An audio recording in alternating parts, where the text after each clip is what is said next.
time.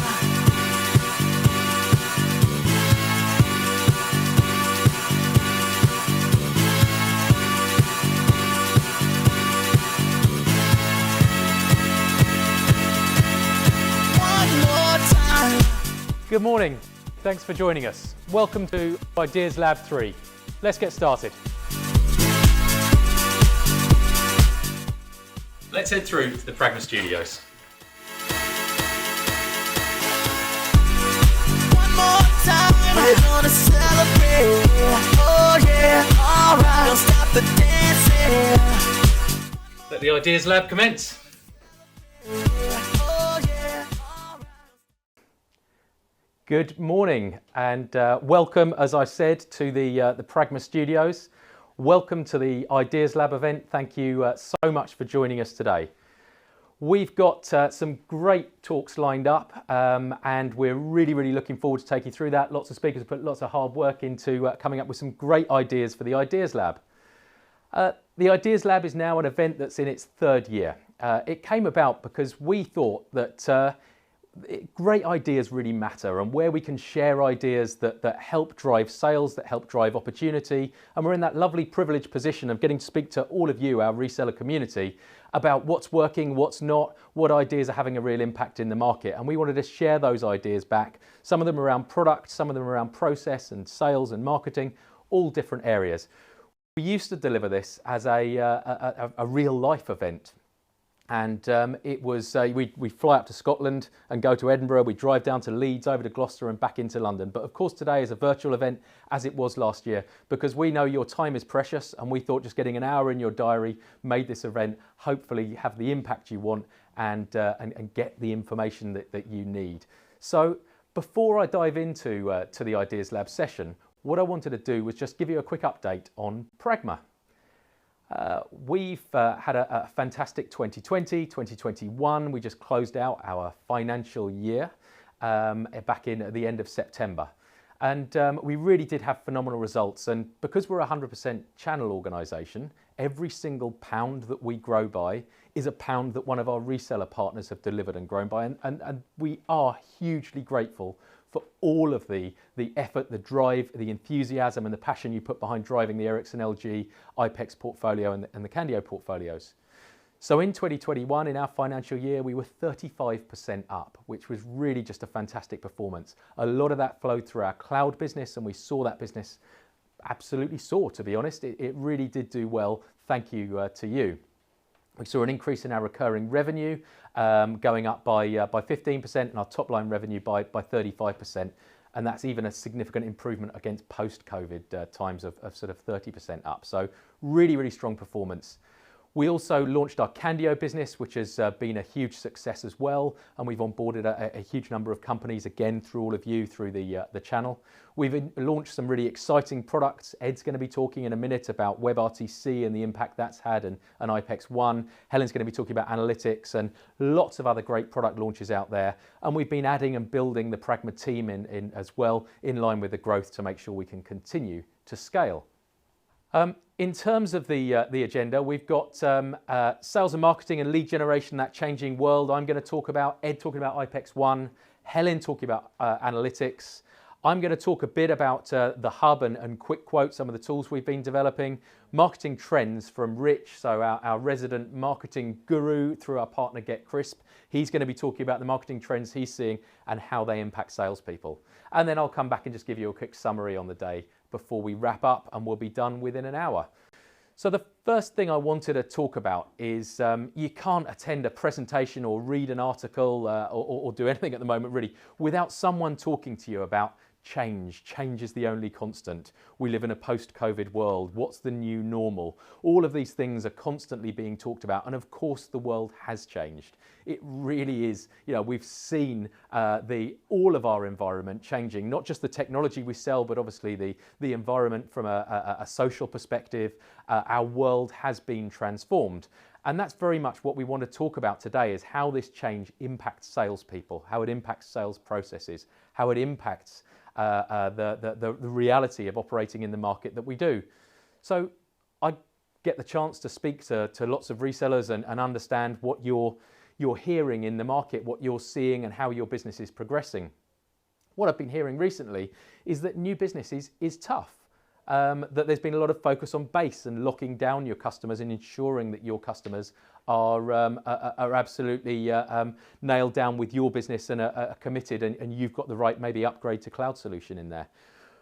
I'm hearing that the saving money script isn't working well. It isn't working like it used to. Going in and just talking about money savings isn't working. Flexible contracts are increasingly important, as is cloud, and transitioning customers to cloud is absolutely vital. What we also hear is new business is out there. There's huge opportunity. There's an abundance of new business opportunity. It's just engaging with it and being able to deliver that new business and get decisions made, because I think of some of the economic uncertainty, we sometimes see decisions taking slightly longer. We see increasingly educated buyers. We've gone from a point where nobody really was understanding cloud and some of the new technologies we're working with, like WebRTC, to suddenly, my mum is happy to get on and do quizzes with her grandchildren and all that sort of good stuff, because suddenly the cloud is so prevalent in our lives for all of the reasons we know.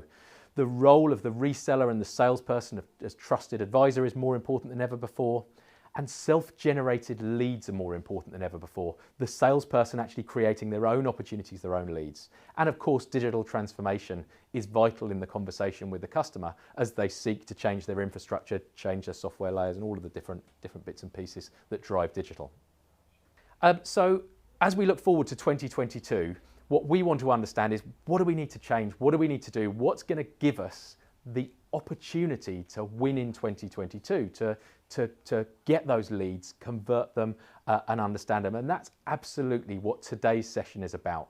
What are the practical ideas? What are the things we can apply into our everyday working processes that will have a real impact and enable us to win in the market and to compete successfully?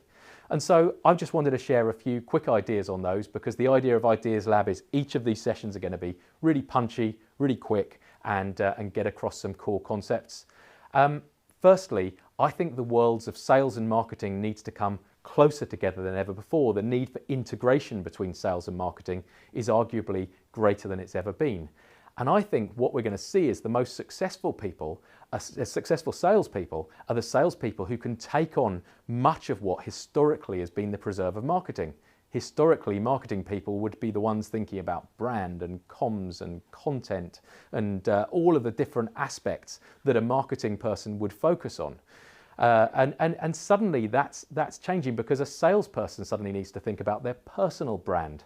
They need to think about the content that they're choosing to deliver into their prospect base. How are they communicating and maintaining and nurturing leads over a long period to do that? And there's different techniques now that are much more akin to what might have traditionally been thought of as a marketing skill set.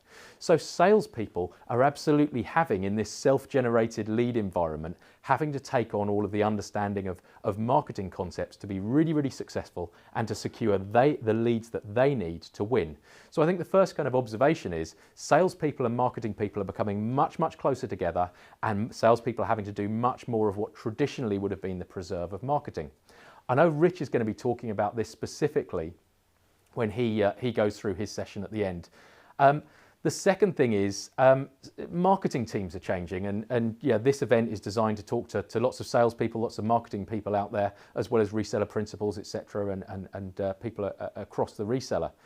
In terms of marketing teams, there's change there as well, and this has been happening for some time. Traditionally, marketing was seen as the kind of creative side of the business. It was seen more as perhaps art than science. But with the transition to digital, now it's so much more about science. I can say this because I'm by background a marketing guy. Marketing department, many people might harshly characterize as the people who made it look pretty. They had the crayons, they were the creative people, they were creating the narratives, the stories with customers, they were ensuring the presentation is right and all of those aspects. But now the marketeer is much more about the calculator, much more about understanding data analytics, understanding insight on customers, understanding all the different aspects of how you can use the huge amount of data that's generated in the digital environments, the platforms we all know and use, to get insight and to respond to customers. So crayons to calculators is the key change there. Sales processes require change and addressing as well.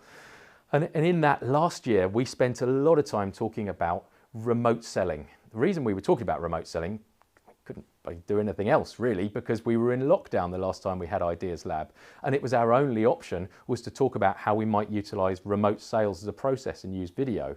Now we're in an environment where increasingly remote selling needs to be part of and again integrated into your customer and your acquisition journey. It plays a role. I think people are perhaps less inclined to meet as freely as they used to because they're not going to be in the office 5 days a week like they used to, so getting time is more difficult. It makes it much more critical that you do get that face-to-face meeting right, and preparing and building connection beforehand remotely can absolutely help in that process.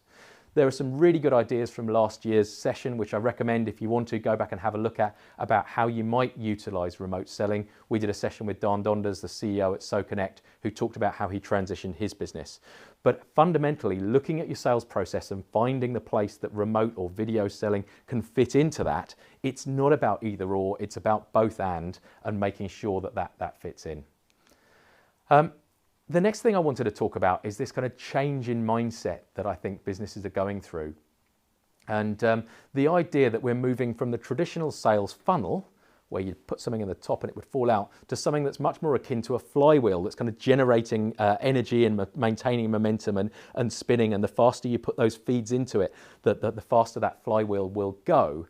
And that's much more about putting the customer absolutely at the heart of your business and making sure that there's no friction in that customer journey so they can flow seamlessly through departments and onboarding, and that your customers become advocates and vitally become one of your biggest sources for recruiting you new customers. And that's a really significant kind of shift in thinking, I think. So you can see here how this chart, and this is directly kind of some of HubSpot's thinking, where they talk about the shift from funnel to flywheel. And what I wanted to kind of really pick out here is this idea that investments you make in creating happy customers suddenly move away from just thinking about retaining that customer to actually creating new customers, because the investment you're making in delivering an outstanding customer experience and creating an advocate who will recommend you, that will deliver you new customers through referrals and through case studies and through all of those things. Suddenly customer experience is about new business and new business opportunity by creating customers who truly love your business and what you do for them and are integral to their business. And so, of course, as I said, customer experience is essential to that journey, and making sure you can adequately invest in customer experience to drive that will create that flywheel spinning faster and faster and delivering better and better results. And one of the sessions today, I know Helen's going to talk a lot about customer experience and the link that it has to IPEX Analytics, because clearly voice is such a key touch point, as she's going to talk through. So customer experience is a critical element in that. And then I know Ed's also going to be talking about the importance of stakeholders and understanding stakeholder management and making sure that IPEX 1, as the example he's going to use, is really addressing the needs of different stakeholders in the business, understanding that and making sure, again, the customer experience we deliver is outstanding on that product. So I just want to leave you with one final thought before I hand over to Ed, and that's very much about, if you can align your reason for being with your customers' success, then you and your business will absolutely thrive. And I fundamentally believe that the happier you can create your customers, the better customer journey you can create, the more customers you'll have as advocates, and your business will absolutely thrive.